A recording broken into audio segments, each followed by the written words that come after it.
The alien ships came to Earth without any warning. One normal Tuesday morning, the sky suddenly filled with enormous vessels that blocked the sun. People everywhere stopped and stared as darkness fell in the middle of the day. Tay stood on the roof of her apartment building in Seoul, watching the massive ships hover above the city. She felt small and afraid but tried not to show it. As her neighbors gathered around her, they all looked to her because she used to be in the military and people trusted her in scary situations. For 5 days, the ships just stayed there, not moving, not doing anything. People began to wonder if they would ever make contact. World leaders tried sending messages but got no answer. Some people started to panic. Others said the aliens must be peaceful because they had not attacked yet. On the 6th day, all screens on Earth, televisions, phones, computers suddenly showed the same message. "We are the core Imperial fleet. Your planet belongs to us now. Do not resist." The voice was flat and cold. The alien speaking looked almost human but with pale skin, 6 fingers on each hand and eyes that glowed silver like metal. Tay did not trust these aliens. She had been in too many conflicts to believe that anyone who arrives with weapons means peace. She called her sister Han right away to make sure she was safe.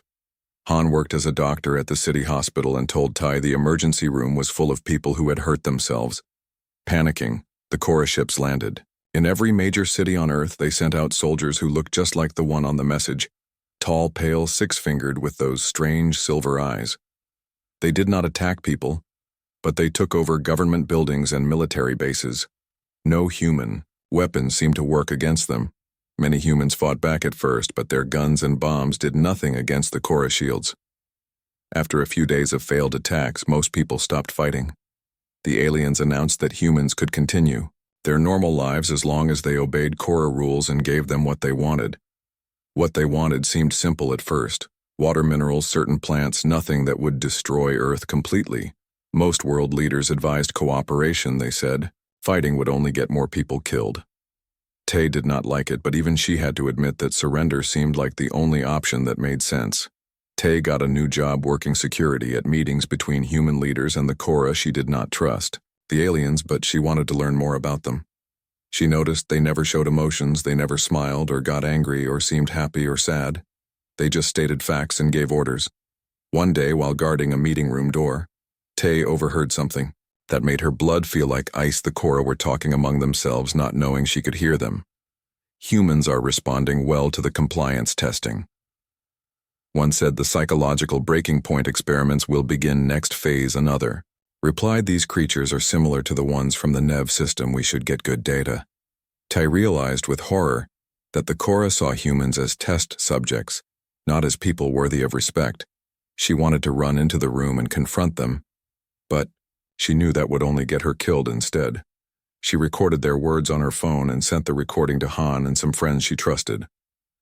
3 months after the Korra arrived, they made an announcement that surprised everyone. They wanted human women to become cultural ambassadors.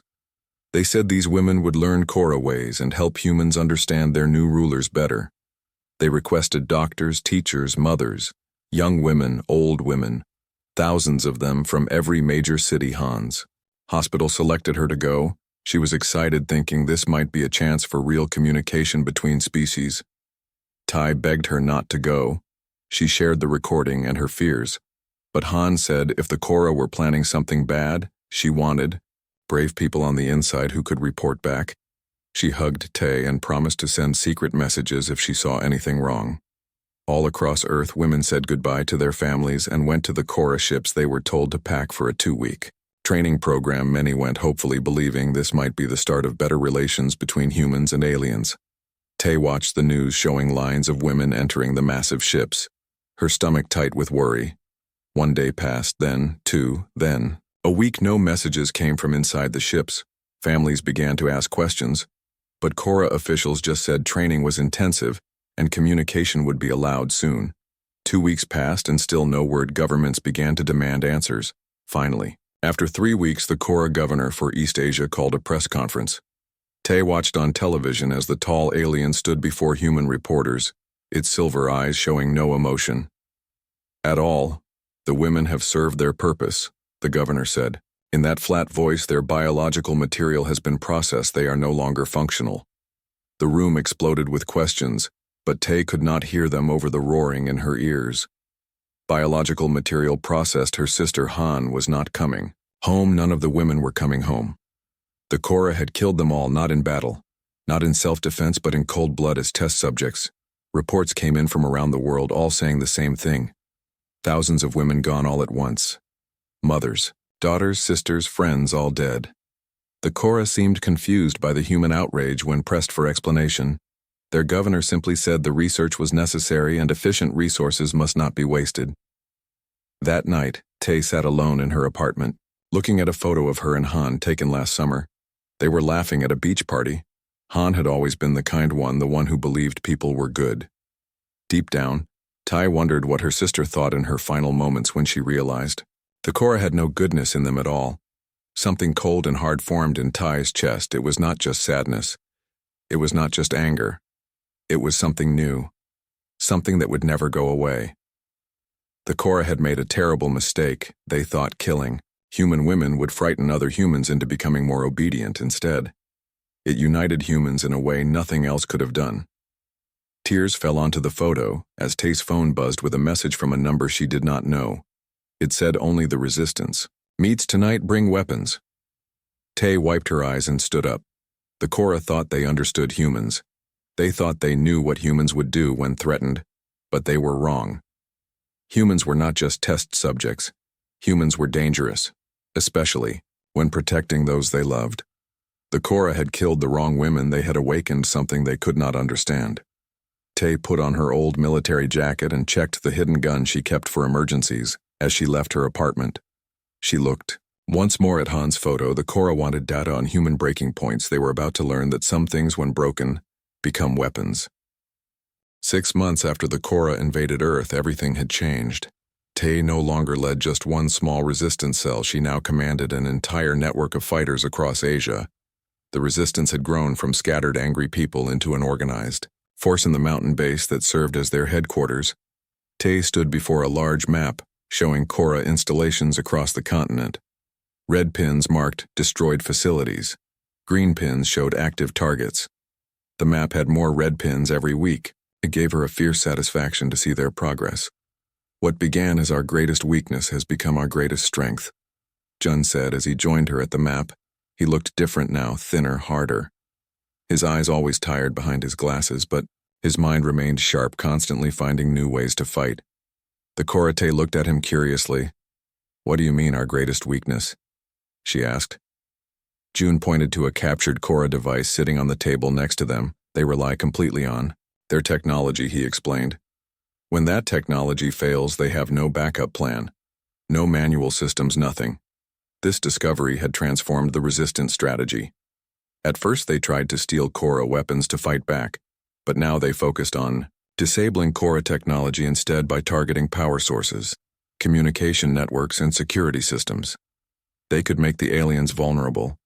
Even more important, the resistance had discovered something about Korra psychology that gave humans an unexpected advantage. The aliens had no concept of sacrifice during an attack on a Korra supply depot. Dal had stayed behind to ensure the others escaped. It was the first time they had lost someone from the original team. Tay had been devastated, but during the next raid they captured something valuable. A live Korra soldier. The alien was brought back to their mountain base, secured in a makeshift cell. Jun had developed a crude translation program to communicate with it. Tay had asked the alien, showing images of the executed women, including her sister Han. The translation came back efficient, quick data collection, not important creatures. The alien's voice was flat, emotionless. They were our sisters, our mothers, our daughters. Tay had said, struggling to keep her voice steady despite her rage. The translation of the alien's response chilled everyone in the room. All species lose members. Emotional attachment is inefficient. Jun studied the recording of this exchange for days, finally, reaching a conclusion that changed their entire approach. The Korra have no concept of sacrifice. He told the resistance leaders they evolved as apex predators. They never needed to risk themselves for others. This was why the aliens could not understand. Human strategy could not predict human actions when humans launched suicide missions or used diversionary tactics. The Korra were completely confused. They expected all beings to prioritize their own survival above everything else, the most important. Intelligence from the captured Korra revealed another critical weakness despite their technological advantages. The aliens were physically vulnerable to many of the same things that harmed humans. Their ships were heavily armored, but the beings themselves could be killed with conventional weapons if you could get past their shields. 6 months into the war, the Resistance had developed effective tactics: strike quickly, disable technology, attack the exposed Korra, and withdraw before reinforcements. Arrive, never engage in prolonged battles. Never try to hold territory, just hit and run. Tay walked through their expanded base, now home to over 200 fighters. What had started in a small cave system had grown into a sprawling underground complex. They had power systems, communications, workshops, medical facilities, even a small farm using special lights to grow food. In one of the workshops, a young woman named Sue worked quietly. She had joined them 3 months ago after escaping from a Korra labor camp. Sue had been a biology student before the invasion. Now she studied the few Korra bodies they had recovered, looking for more weaknesses. Sue waved Tai over excitedly. "Look at this," she said, pointing to a specimen under a microscope. Tay could see strange cellular structures unlike anything in human biology. "This is their respiratory system." Sue explained, "They process oxygen differently than we do. This might be important." Tay knew she trusted Sue, who worked tirelessly, often sleeping. "Only a few hours before returning to her research. We need to understand them better to defeat them," Tay said. Sue nodded, her eyes serious. "I think I'm close to something big," she replied. Later that day, Jun called an emergency meeting. News had arrived from resistance cells around the world. Others had been making similar discoveries about Korra weaknesses and sharing them through their secure network.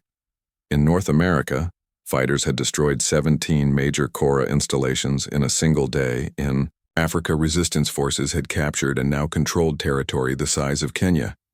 Most exciting, a cell in Europe had captured an entire Korra supply ship.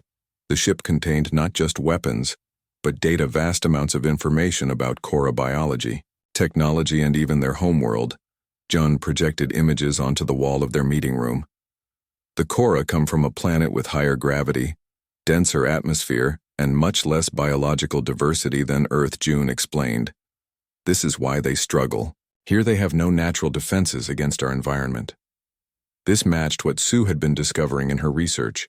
The Korra were physically strong but biologically fragile. Their bodies had evolved in a controlled, predictable environment.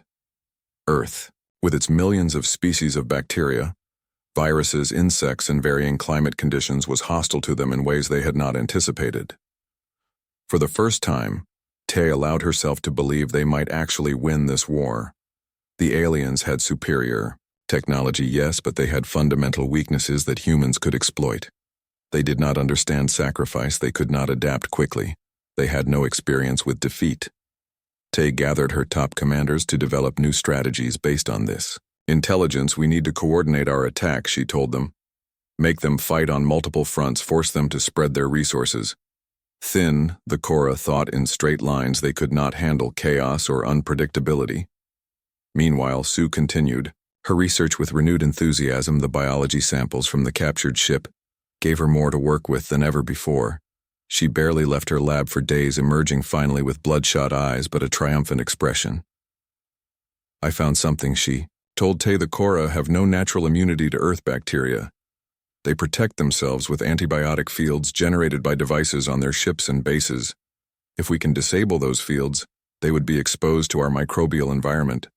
The implications were enormous. Earth itself, its microscopic life forms, could become weapons more effective than any bomb or bullet." Tay immediately authorized teams to begin targeting the Korra environmental protection systems, while Sue developed delivery methods for particularly harmful but human-safe bacteria.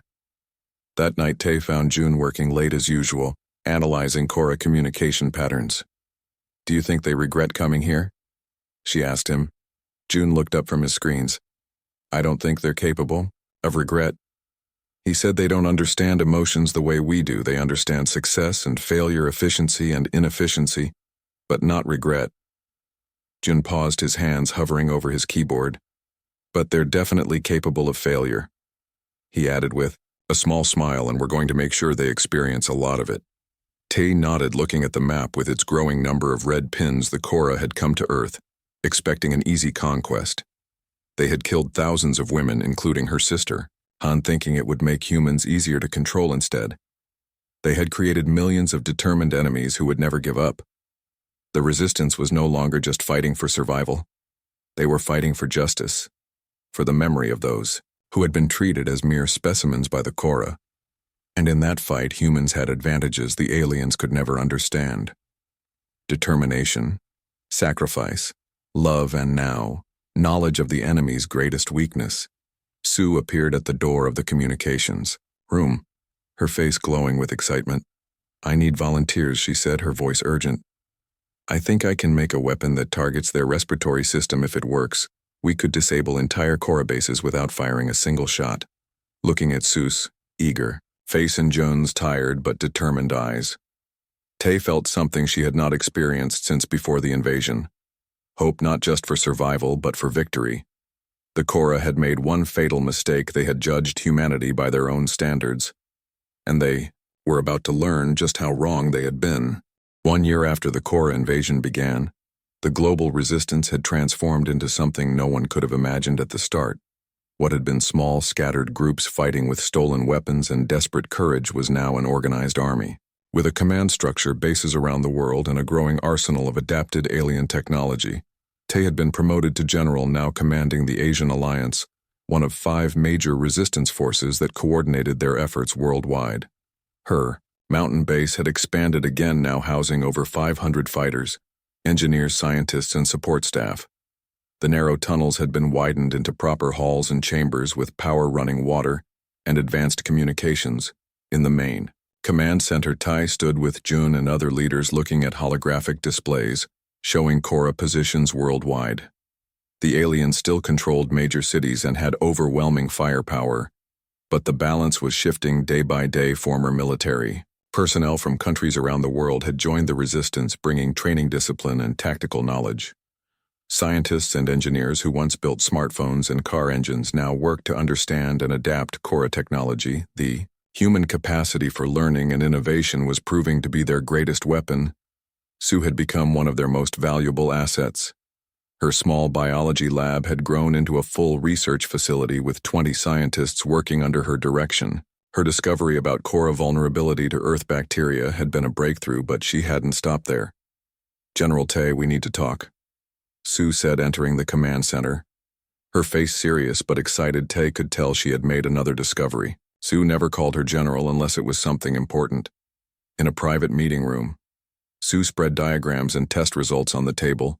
"They have no natural immunity to anything on Earth," she explained. "Not just bacteria, but viruses, fungi, even pollen. Their bodies have never evolved defenses against our ecosystem."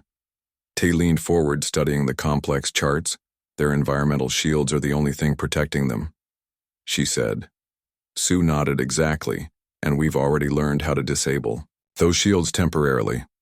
What Sue proposed next was bold, a new type of weapon that would target the Korra environmental protection systems, while simultaneously releasing a cocktail of harmless to humans but devastating to Korra microorganisms. It wasn't deadly right away, but within hours exposed Korra would become too sick to function. "We can disable entire bases without destroying infrastructure, without killing humans." "Caught in crossfire," Sue explained, "and the Korra won't understand what's happening to them until it's too late." She had already tested it on tissue samples and the results were promising. Tay authorized Operation Microbe. Immediately, teams would be sent to Korra facilities worldwide to deploy the new weapon. The scientists worked day and night to produce enough of the biological agent. Nearly 100 resistance fighters were trained in using the special devices that would deliver it. The first target was a Korra command center in what had once been Beijing.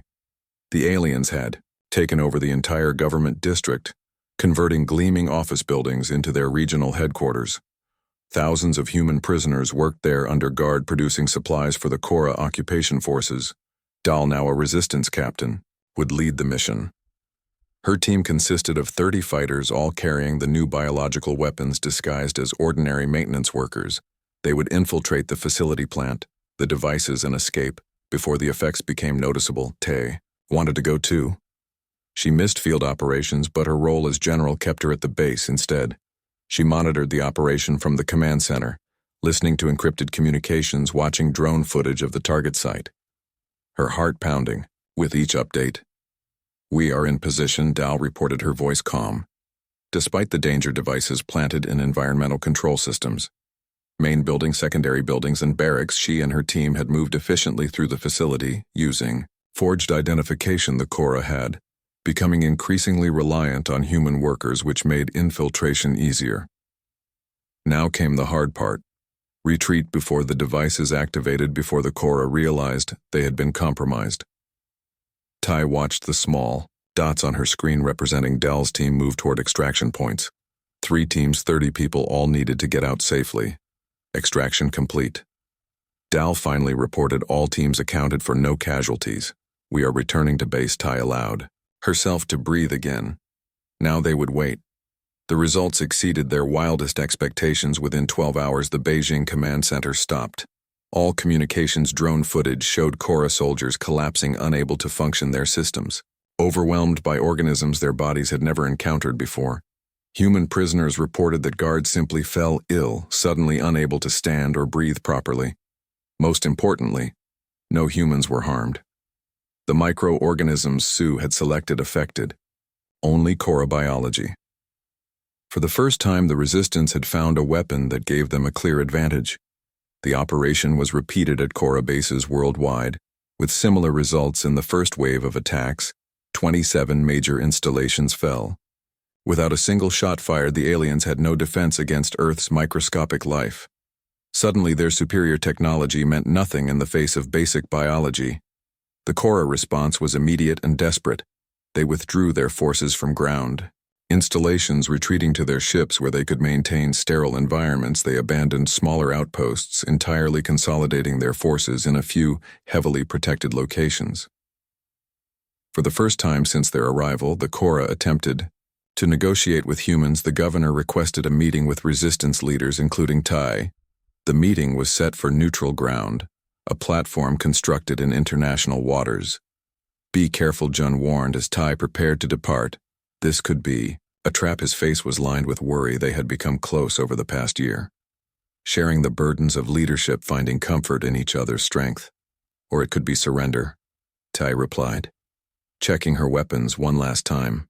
"If the Cora want to talk, it means they know they're losing." She did not trust the aliens, but she needed to hear what they had to say. The Cora governor was taller than most of its species, with skin so pale it was almost transparent. Its silver eyes showed no emotion. As it faced the human delegation through translation devices, it addressed them. "This conflict is inefficient." The governor stated, "We propose a compromise. We will leave your major population centers and restrict our harvesting to isolated regions, only taking what we need. Minimal human casualties." Tai stepped forward, her voice steady. "There will be no harvesting," she said. "You will leave our planet completely, or we will continue this war until your species learns what extinction feels like." The governor's silver eyes narrowed. "You cannot defeat us technologically. This defiance is irrational." "That's exactly why you'll lose," Tai replied.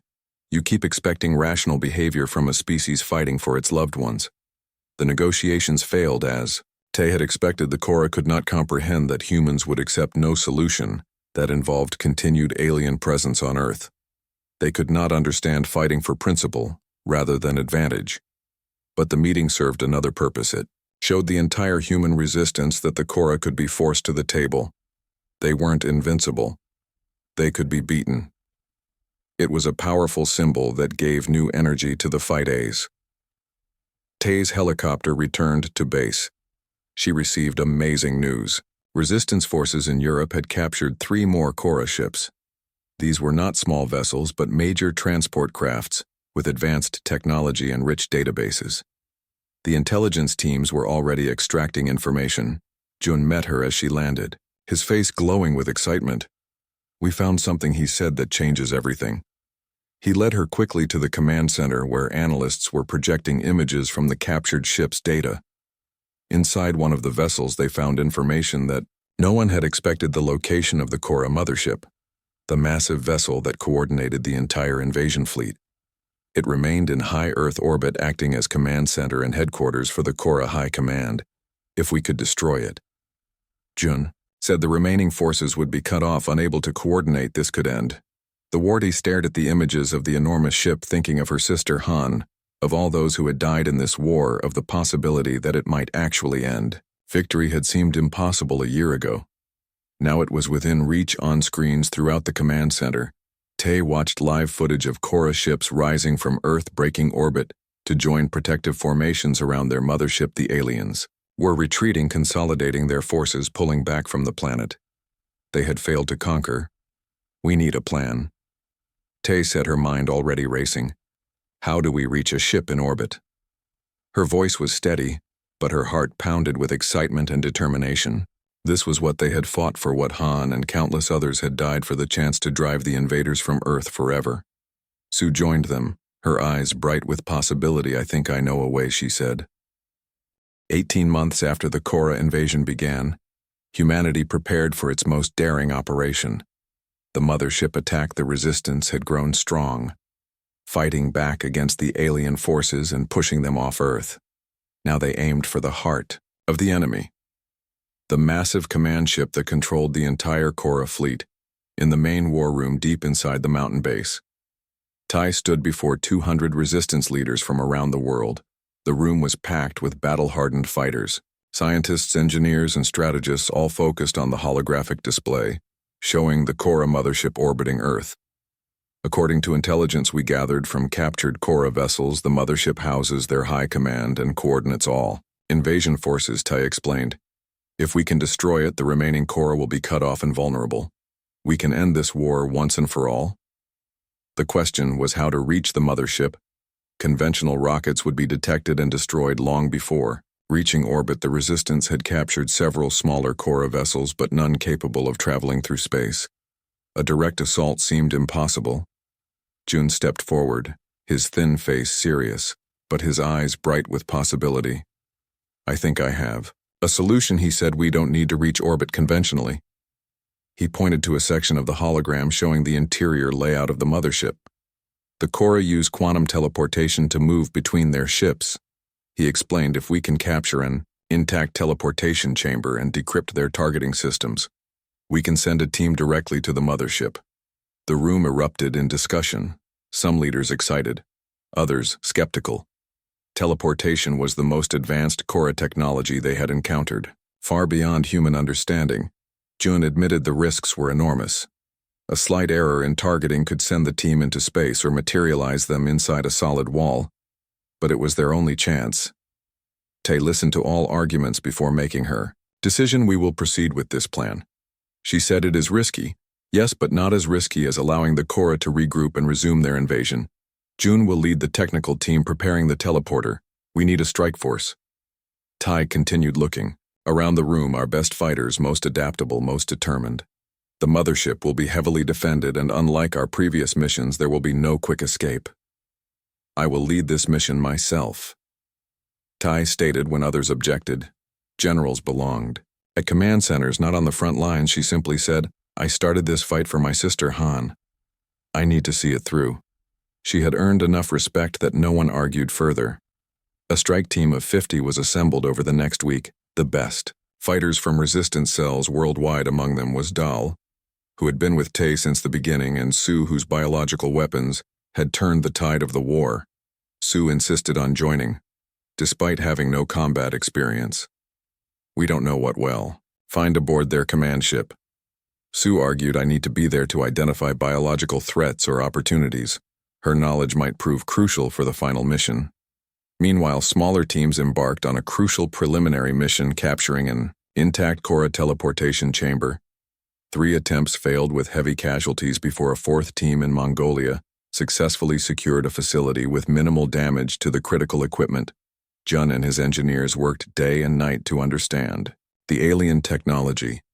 The Korra used principles of quantum physics that humans had only theorized about before the invasion. It took 2 weeks of non-stop work before Jun felt confident they could control the teleporter. The device was moved to the Mongolian facility where the strike team assembled. It would be a one-way trip. They could teleport to the mothership, but would need to find another way back, possibly capturing escape pods or smaller craft within the alien vessel. The plan required perfect coordination. While Tay and her team attempted their boarding action, resistance forces worldwide would launch simultaneous attacks on every remaining Korra ground installation, preventing the aliens from responding to the threat to their command ship. On the night before the mission, Tay could not sleep. She walked through the quiet base thinking of all that had happened since the invasion began, the sister she had lost, the friends who had died, the world that had changed forever. She wondered if Han would be proud of what she had become, a leader, a fighter. A killer morning came too quickly. The strike team gathered in the teleportation chamber, checking weapons and equipment. One last time, Tay looked at the faces around her. Dal, calm and confident. Sue, nervous but determined, and dozens of others from different countries speaking different languages, all united in their mission. It is time, June said, his voice solemn as he activated the teleporter. The chamber hummed with energy. Glowing symbols appeared on alien control panels. The air itself seemed to vibrate. Tay felt a strange sensation, like being pulled in all directions at once. Then nothingness. When awareness returned, Tay found herself in a vast metallic corridor aboard the mothership. The strike team materializing around her, they had arrived safely, all 50 of them, their weapons ready. This was no drill. This was the real mission. The final battle. The resistance had expected heavy defenses, but what they found instead was chaos. The Korra High Command had never anticipated a direct assault on their sanctum. Their security protocols were designed to prevent external attacks, not an enemy materializing in their midst, using captured schematics. The strike team moved quickly through the enormous ship, heading for the control center. They encountered groups of confused Korra soldiers, who clearly had no experience with boarding actions. The aliens were used to fighting from a distance with advanced weapons, not in close quarters. Tay led from the front, her weapon claiming the first alien life. Her team formed a tight formation, moving steadily forward. Sue close behind, scanning for biological hazards. Dal covering their flanks. Despite their preparation, the team took casualties. The Korra weapons still deadly even in their panic. In a narrow corridor leading to the ship's central section, a group of Korra elite guards ambushed them, firing strange weapons that seemed to distort space itself. 3 resistance fighters fell instantly, their bodies twisted in impossible ways. Dal pushed Tay down, saving her from a direct hit, then took a glancing blow herself. No, Dal screamed in pain as the weapon effect spread through her body, twisting and warping. Tay tried to reach her friend, but more Korra were coming. There was no time. Dal looked up, met Taya's eyes, and nodded. Go, she whispered. Finish it. Tay had no time to mourn. The mission came first. She would grieve for her friend later. If there was a later, the remaining team pushed forward toward the control center, the heart of the Korra invasion force. The control center was a vast chamber dominated by a holographic display of Earth around it. Dozens of high-ranking Korra worked at control stations they turned in. Shock as the humans burst in weapons raised the Korra. Supreme Commander, distinguished by its ornate armor, stepped forward. This is unprecedented, it said through a translation device, the silver eyes widening. No species has ever penetrated a command ship. Then you've never faced humans before? Tay replied, raising her weapon. The fighting was brief but intense when it ended.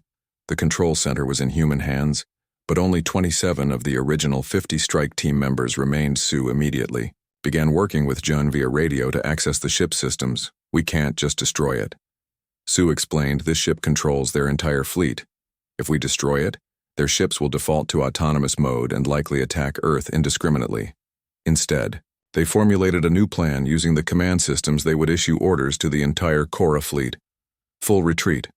The ships would be programmed to return to Korra space. Then, once the fleet was safely away from Earth, the command ship's power core would overload, destroying it and preventing the Korra from sending another invasion force. As the mothership began transmitting the retreat orders, Ty accessed the ship's database. She needed to know why the Korra had chosen Earth, why they had executed those women so callously. The answer was both simple and horrifying. Earth had been selected because humans showed emotional responses similar to the Korra's own long-extinct prey species. The executions had been an experiment to confirm that similarity to the Korra. It was no different than humans studying rats in a laboratory. Tay felt a cold satisfaction as she watched the Korra fleet begin its retreat on screens throughout the control center. Ships were breaking orbit, forming up for their long journey home. They were leaving not by choice but by defeat, forced back by the determination and ingenuity of the species they had underestimated. She thought of Han and of all the others who had died. They had been seen as specimens by the Korra, but their deaths had awakened humanity's greatest strength, the ability to unite against a common enemy, to fight not just for survival, but for each other. Sue approached her, smiling through exhaustion. "The escape pods are ready," she said. "We need to leave soon before the power core overload begins."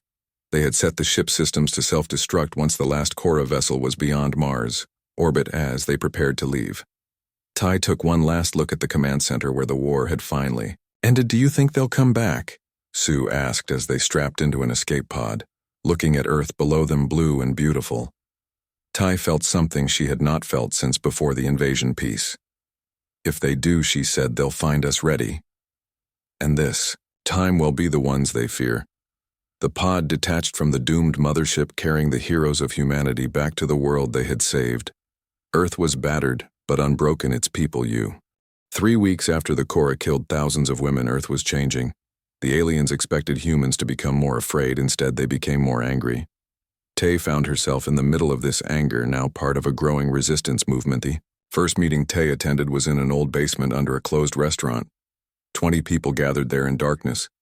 They came from all walks of life: a teacher, a bus driver, a college student, all united by loss, all ready to fight. Some had military training like Tay. Others had never held a weapon, but they all shared the same cold determination in their eyes.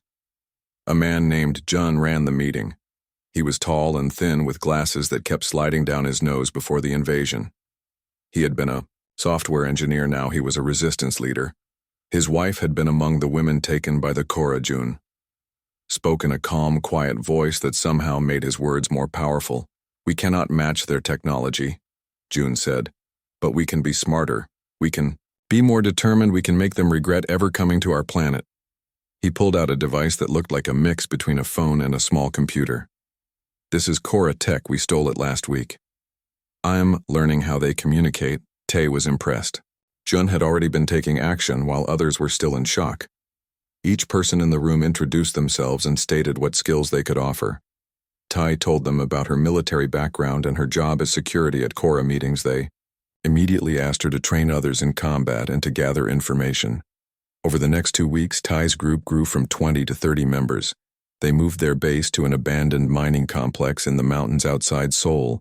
The tunnels provided natural protection and hiding places. They set up sleeping quarters, a medical area, and a workshop where Jun spent most of his time studying Korra devices. Jun made an exciting discovery one night. He burst into the main cavern where people were eating dinner, his eyes wide with excitement. "I figured it out," he said. Waving a small device, their main communication system is unhackable. It uses quantum entanglement, but their local networks, the ones they use inside their bases, are similar to our Wi-Fi. This was huge news. If they could hack into Korra local networks, they could gather intelligence, disrupt communications, and maybe even sabotage equipment.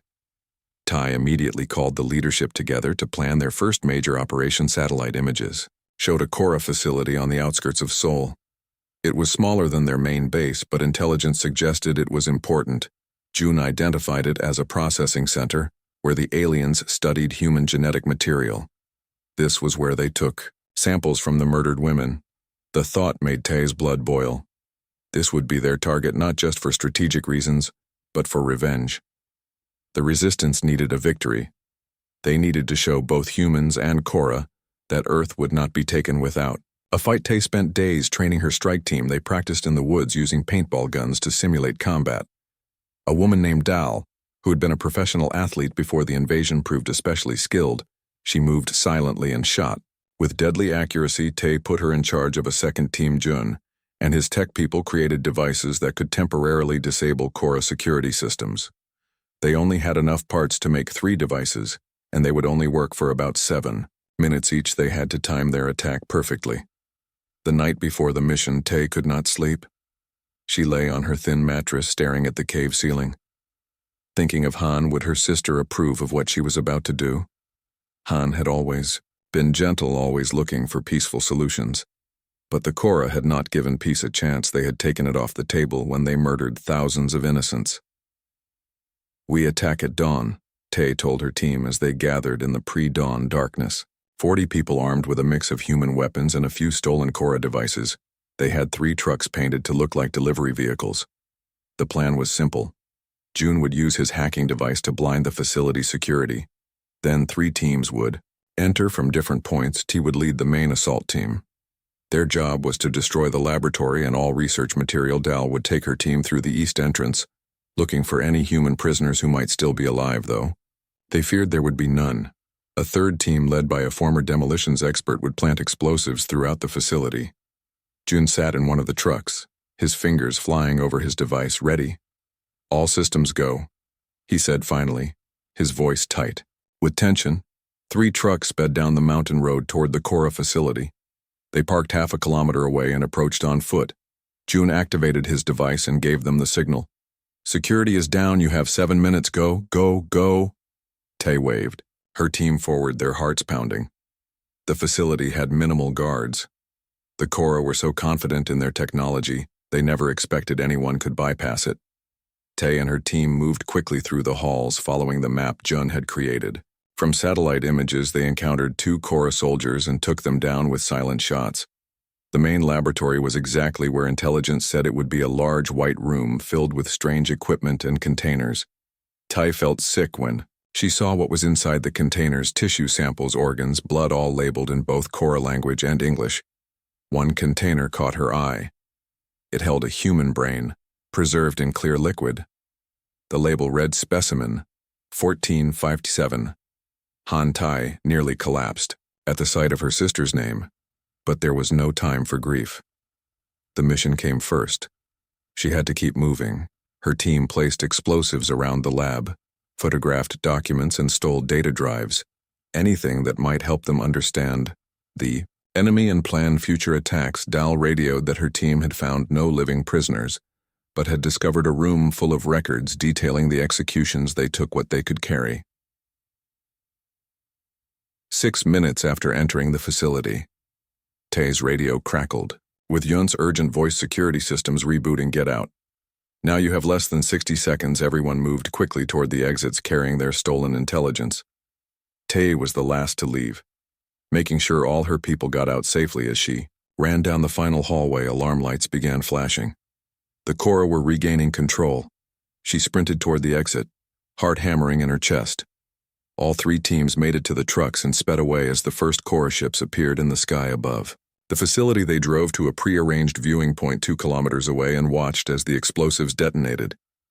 The facility erupted in flames, the explosion lighting up the dawn sky. It was beautiful in a terrible way. Tay felt no joy, only a grim satisfaction. This was just the beginning. The Korra would learn that humans were not easy prey. What happened next surprised everyone. They expected the Korra to hunt them down to increase security at other facilities to make examples of human communities. Instead, the aliens simply abandoned the destroyed facility completely. It appeared that for all their advanced technology, the Korra had no experience with guerrilla warfare. "They don't understand why we fight," Dal said as they drove back to their mountain base. "They thought killing would make us surrender. They don't understand that it only made us dangerous." News of the successful attack spread quickly across human communities. Other resistance cells began to form around the world. Attacking Korra targets, humans everywhere realized they were not helpless. The Korra governor appeared on television, his silver eyes showing no emotion. "These terrorists will be hunted down and processed. Human defiance is irrational and will be met with increased security measures," he said, but his words rang hollow. The Korra had already shown their worst, and humans were no longer afraid. That night, Tay looked at the data they had stolen. Jun was already analyzing it, looking for weaknesses. They could exploit in future attacks for the first time since the invasion. Tay felt something like hope the road ahead would be long and bloody. But humans had something the Korra could never understand. A reason to fight that was stronger than fear of death as she fell asleep. Tay remembered the container with her sister's name. She would make the Korra pay for every life they had taken. The war had only just begun.